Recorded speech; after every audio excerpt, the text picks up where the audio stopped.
Good morning, church. I want to greet you in the wonderful name of our Lord and Savior Jesus Christ on this very cold morning. I want to open this up with a prayer before we continue on with some worship and go into our devotion a bit later on. Let us pray. Lord God, we come to you this morning and we thank you. We are so grateful that you have given us another day of life, Lord God, to be alive. And as we are alive, it's another opportunity to do your work, to do your will. To do more for you, Father God, as you have done everything for us, Lord God. I pray, Lord, that as we gather today as brothers and sisters and sons and daughters of God, I pray, Lord, that you help us to continue to focus our eyes on you, focus our eyes on worshiping the one true God that deserves it, Father God, who is worthy of it, Lord God. I pray, Lord, that you bless our time as well as we pray and give our requests and our thanksgiving unto you. In Jesus' name we pray. Amen.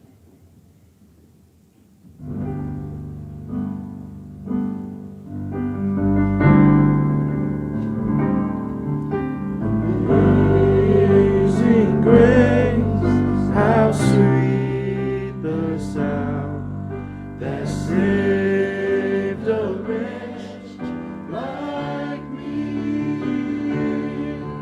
I once was lost, but now I'm found. Was blind, but now I see. 'Twas grace that taught my heart to fear, and grace my fears relieved. How precious is that grace appeared the hour I first believed.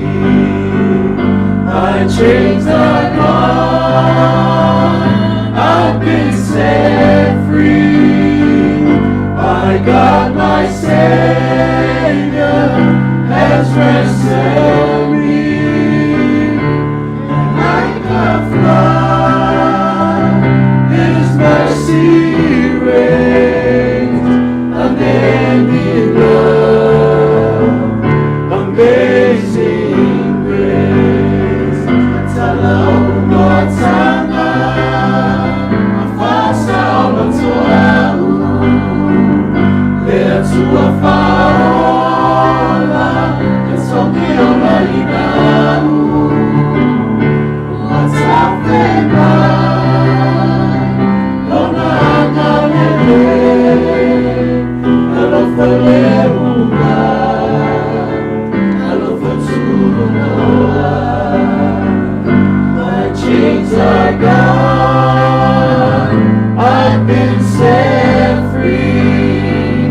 By God my Savior has ransomed me. Like a flood, His mercy reigns, unending love, amazing grace. Unending love, amazing grace. Praise the Lord. Our devotion this morning will be taken from Philippians chapter 2, verse 13. Philippi matao pulua poepu sefulu tsolu. And last time we went through just verse 12, and today we'll just be going through verse 13 of chapter 2 of Philippians. And just a reminder, as we've been through in this book, this is to the church of Philippi from the Apostle Paul himself, and he's writing to encourage them and to also thank them for the love that that they've shown him, and to continue to encourage them to do the work of the Lord as they are under persecution. If I could have my Samoan readers, please read out Philippi lua, whaipu sefulu tolu. Ia, awa o le atua, i lea le manue, so ia te o tolu, i la honalo alofa, nei o tolu tolu manue iai. My King James Version readers, ia, For it is God which worketh in you both to will and to do of his good pleasure. See, last time when we went through verse 12, I was talking about that we should continue to obey Christ as the Philippians did, as we outwork our faith, or as the wording in the King James Bible says, as you work out your own salvation. That basically means to action it out, to show through your actions and your deeds how you believe in Christ. This is sort of a carry-on from that, as we discussed today in verse 13, why we should outwork our faith, why we should continue to do the work of God. And these are three reasons that I present to us today. The first part of verse 13, it says, for it is God which worketh in you. So reason number one, we have it plain and simple. For it is God that worketh in us. It is not you or me, but God and God alone. God is the one and only being that could have saved us from our wretched sin, which is why Jesus Christ suffered, like mentioned in verse 8 of chapter 2, that he was obedient even unto the cross, even unto the most shameful death. And so we get it plain and simple here. Ephesians 2 verses 8 to 10 also talks about this. And it's a beautiful set of verses, ones that we've mentioned here before, but great reminders of who God is and what he's done for us. And it says in Ephesians chapter 2 verses 8 to 10, for by grace are ye saved through faith, not of yourselves, it is the gift of God, not of works, lest any man should boast. For we are his workmanship, created in Christ Jesus unto good works, which God hath before ordained that we should walk in them. I want to highlight that, first of all, it is a gift of God. It is not something God had to do for us, but he wanted to do for us because he loved us. Also, I want to highlight that it says, lest any man should boast. It is not of works that we are saved, because then if it was works, it would be of ourselves, and we would be able to boast of it. But it is by faith and faith alone, as it says there. And I also want to highlight that it says that we should walk in them, and talking about those good deeds. Not that it is the path to salvation, but a result of our salvation, a product of our salvation. And I also want to highlight that this word worketh in verse 13, where it says, for it is God which worketh in you, it is a present tense, as in it is proactive. It is God not just has worked on us salvation, but is continuing to work in us as we believe and grow in him. So our first reason of why we outwork our faith, because God has worked in us salvation through Christ Jesus. And it is a way for us to honor him, to say thanks to him for the wonderful goodness, the greatest gift he has given to us. Second reason number 2. In the second part of verse 13, it says, both to will and to do. Firstly, I want to highlight the word do. Just like the word worketh in the first part of verse 13, do comes from the Greek word energeo, which we get our English word energy. This is to show an ongoing process that God is continually working in us, and that we are to continually work in him as well. But only if we are dwelling in God. We as Christians cannot grow if we do not have the necessary nutrients, just like normal humans. And for believers, these nutrients is God's word. Matthew 4:4 is from the great words of our Messiah, Jesus Christ himself. And it is a simple verse, but it is a great reminder for us today. And he says, but he answered and said, it is written, man shall not live on bread alone, but by every word that proceedeth out of the mouth of God. I want to highlight there, every word. And every word is this word that we have right here. The Bible is the full canon of God. It is God talking to us. And so if we want to continue to grow in Christ, we need to try and digest every word of the Bible that we have here. Because this is every word that proceedeth out of the mouth of God that is relevant to us in terms of our working and our growing in our faith and our walk with God. But not just our actions should change as we grow in Christ, but our will too, as in the things we desire, the things we want. As we grow in our faith, we should continue to crave godly things. In Romans 12:2, it talks about how the word can transform our minds. And we see that as we are called to think of heavenly things. Just like Elder Fala preached from a few weeks ago, Colossians 3 verses 1 to 2. And I want to read that out for us today. And it says in Colossians 3 verses 1 to 2, "If ye they be risen with Christ, seek those things which are above, where Christ sitteth on the right hand of God. Set your affection on things above, not on things on the earth."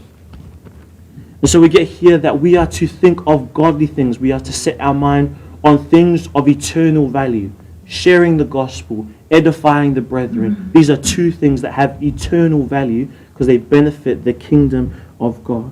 So as we grow in Christ, as we do work for God, not just our actions should change for God, as in sharing the gospel, becoming less sinful, shining the lights, reading our word. These actions will shine Christ, but our way of thinking should continue to shine Christ.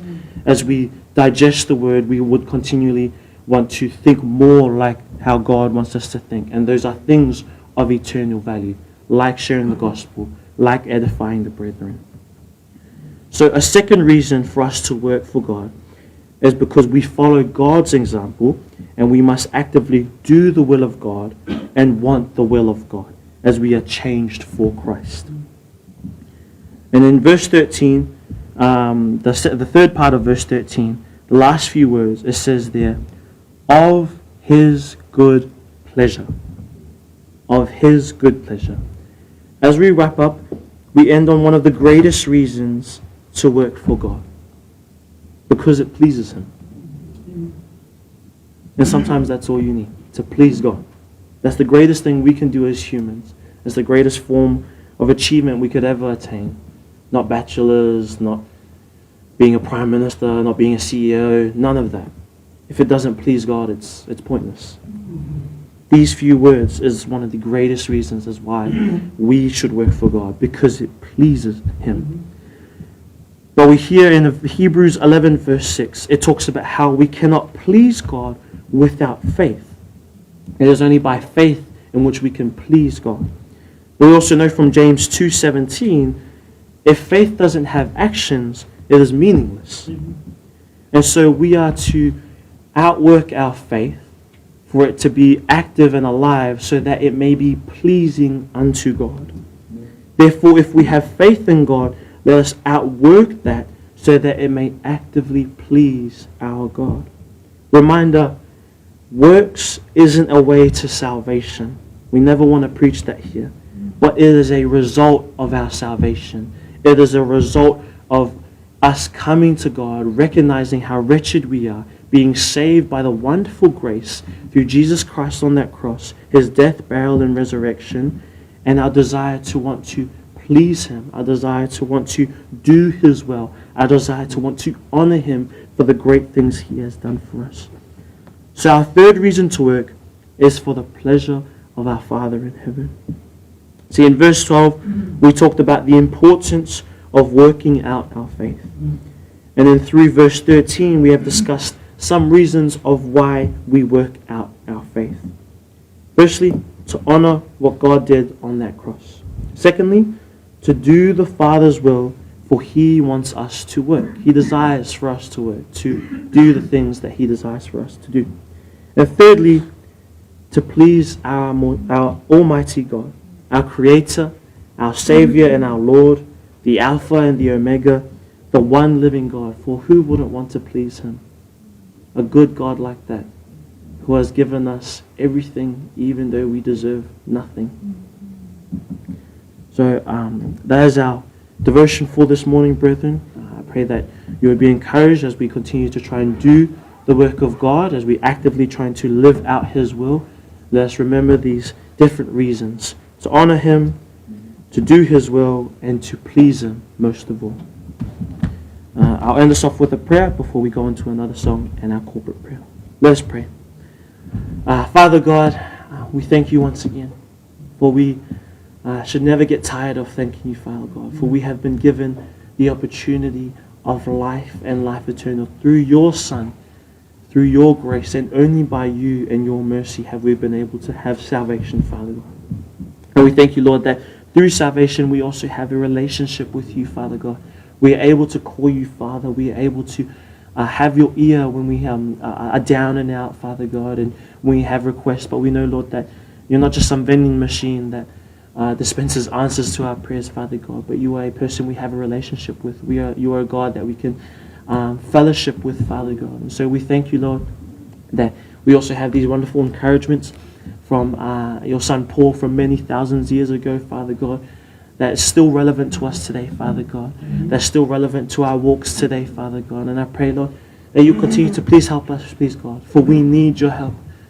We desperately need your help, Father God, for without you, none of this is possible, Father God. Without you, this is all pointless, Lord God. And so, Lord, I pray that you please help us, that you'd use your Holy Spirit, Lord God, that He would also guide us, Lord God, in our walk with you, Father.